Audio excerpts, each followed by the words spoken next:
విద్యార్థుల సంక్షేమమే ప్రభుత్వ ధ్యేయమని కావలి ఎమ్మెల్యే దగ్గుమాటి వెంకట కృష్ణారెడ్డి కావలి ఆర్టీఓ కార్యాలయ ఆవరణలో శుక్రవారం నిర్వహించిన కార్యక్రమంలో కావలిలోని 6 సాంఘిక సంక్షేమ వసతి గృహాల్లో చదువుతున్న విద్యార్థినులకు దుప్పట్లు, రగ్గులు, టవళ్లు, స్వెటర్లు, నైట్ డ్రెస్సులు, షూ, సాక్స్లను కావలి ఎమ్మెల్యే దగ్గుమాటి వెంకట కృష్ణారెడ్డి చేతుల మీదుగా పంపిణీ చేశారు. ఈ సందర్భంగా విద్యార్థులు హర్షాతిరేకాలతో ఎమ్మెల్యేకు కృతజ్ఞతలు తెలిపారు. ఈ సందర్భంగా ఎమ్మెల్యే మాట్లాడుతూ విద్యార్థులే దేశ భవిష్యత్తుకు బలమైన పునాది అని అన్నారు.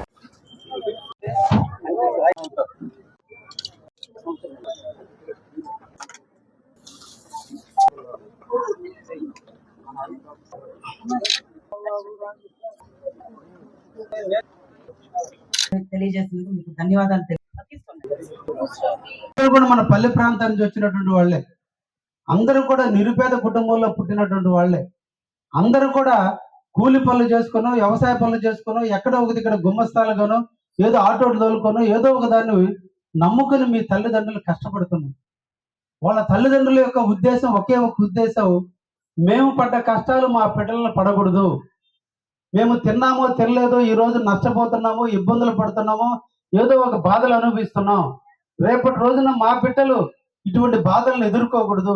వాళ్ళు చదువుకోవాలి, చదువు ద్వారా ఉద్యోగాన్ని పొందాలి, చదువు ద్వారా ఒక వ్యాపారాన్ని పొందాలి, చదువు ద్వారా ఏదో ఒక వృత్తిలో వాళ్ళు నైపుణ్యతను పొంది సాధించాలి, జీవితంలో ఒక ఉన్నత స్థాయికి రావాలని మీ తల్లిదండ్రులు కన్నగని, తల్లిదండ్రులు మీ మీద ఉన్నటువంటి ప్రేమని పక్కన పెట్టి మీ భవిష్యత్తు కోసం మిమ్మల్ని దూరంగా పెట్టి ఈరోజు ప్రభుత్వానికి అప్పచెప్పి మీ తల్లిదండ్రులు మీ ఇంటి దగ్గర మిమ్మల్ని చూడకుండా కూడా ఉంటూ చిన్న వయసులో ఉన్న మిమ్మల్ని నిరంతరం కూడా వదులుకొని మీకోసం మీ తల్లిదండ్రులు అక్కడ కష్టపడుతున్నారంటే దీని అంతటికి ప్రధానమైనటువంటి కారణం మీరు ఎదగాలి.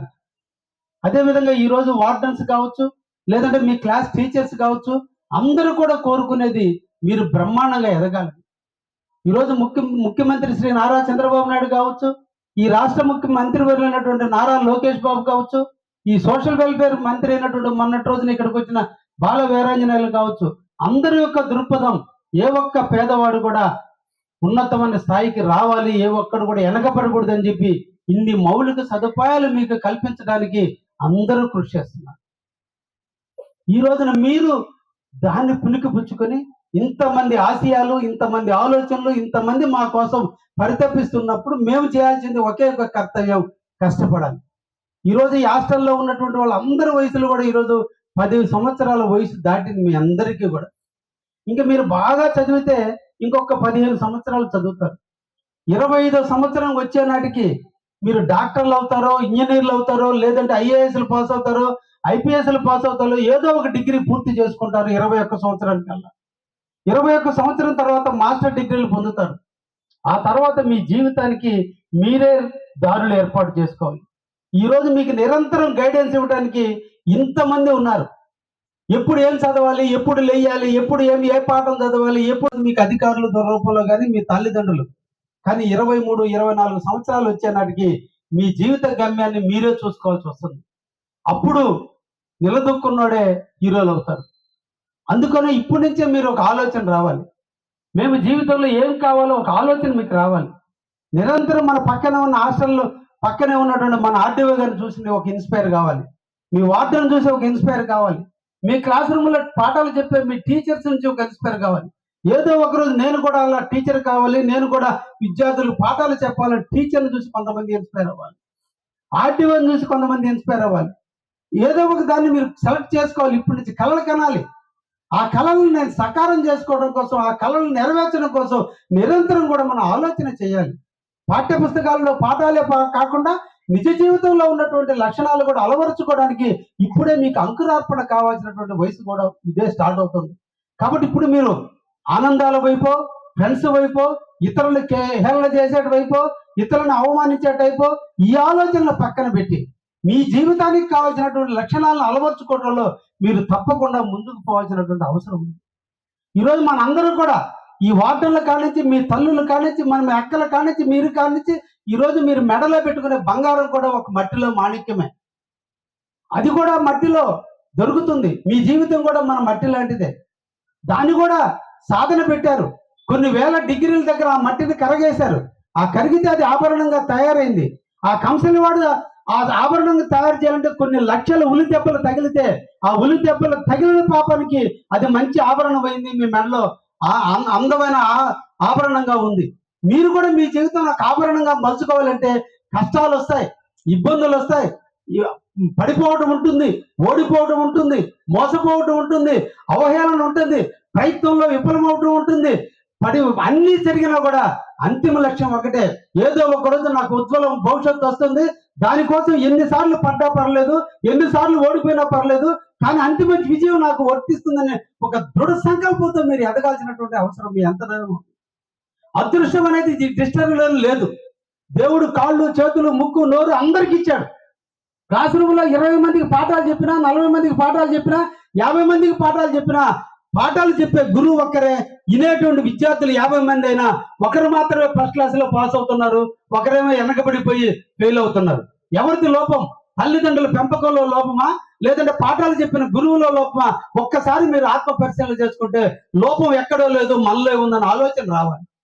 ఎందువల్ల వచ్చింది ఆ లోపం అంటే మనం కాన్సన్ట్రేషన్ చేయటం లేదు, అవసరం వాళ్ళు కాన్సన్ట్రేట్ చేస్తున్నారు.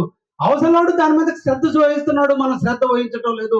మనం పక్క వాళ్ళతో స్నేహాల వైపు పోతున్నాం, అవతల వాడు స్నేహాన్ని పక్కన పెట్టి ఎదగడానికి తాపత్రయపడుతున్నాడు. కాబట్టి విజయం వాడి కాళ్ళ దగ్గర అదృష్టంగా వరించింది. ఆ అదృష్టం మనకు కూడా వరించాలంటే మనం కూడా మన శరీర ఆకృతిని మార్చుకోవాలి. ఎదుటి వాళ్ళ గురించి ఆలోచించేదానికంటే మన జీవితానికి ఎదుగుదలకు కావాల్సిన ఆలోచనల్ని మనం పెంచుకొని, పాఠ్య పుస్తకాల్లో ఉండే పాఠాలు నేర్చుకుని, గురువులు చెప్పే పాఠాలు నేర్చుకుని, తల్లిదండ్రుల బాధలను ఎప్పుడు కూడా మనం నెమరు వేసుకుంటూ, ఈ రోజున ఒక్కసారి మీ ఇళ్ళకి పోయినప్పుడు ఎండాకాలం సెలవుల్లో మీరు చూసుంటారు, మీ తల్లి సరైన బట్టలు కట్టుకుందో మీకు చూసుంటారు, మీ తండ్రి సరైన డ్రెస్సులు వేసుకున్నారో చూసుంటారు, చినిగిపోయిన బట్టలు వేసుకుంటారు, ఐరన్ లేని బట్టలు వేసుకొని ఉంటారు. కానీ మిమ్మల్ని మటుకు మంచం మీద పొనుకోబెట్టి బుచ్చగిస్తున్నారు, వాళ్ళు కింద పనుకుంటున్నారు.